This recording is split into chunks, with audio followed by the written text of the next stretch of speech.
আপনারা সবাই এসএসসির নিয়ে চিফ জাস্টিস অফ ইন্ডিয়ার যে অর্ডার কপি সবাই পেয়েছেন, কিন্তু এই অর্ডার কপিতে একটা জিনিস আমার দিক থেকে মনে হলো, যেটা বিশ্লেষণ করে, যে এখানে হয়তোবা যোগ্য ওয়েটিংদের জন্য যেসব 10 ক্যান্ডিডেট নির্বাচিত হয়েছে বা ধরা পড়েছে সিবিআই বা এসএসসির দ্বারা, তাদের জায়গা যোগ্য ক্যান্ডিডেটের জন্য হয়ে উঠতে পারে।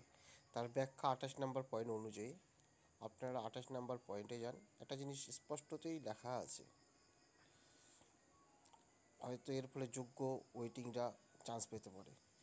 From the materials which has been placed on the record before the High Court by the SSC and by the CBI during the course of its investigation, a further issue which would merit closer analysis as to whether appointment which suffer from taint can be specially segregated.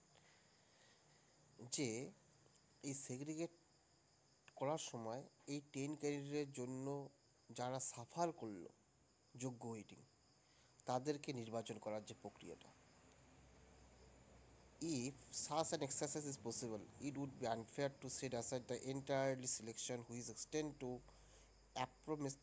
approximately 25,000 appointment. এর ফলে 25,000কে set aside করা যায় না। এই লাইনের মাধ্যমে যে এই 10 ক্যান্ডিডেটের জন্য যারা সাফার করেছিল তাদেরটা যদি সেগ্রিগেট করা যায়, তাহলে হয়তো বা যোগ্য ওয়েটিংদের জন্য যে কেস, যে বিচার প্রক্রিয়া, হয়তো বা তাদের ভাগ্য প্রসন্ন হতে পারে। এখন দেখা যাক 16ই জুলাই 2024 কী রায় আসে। ধন্যবাদ।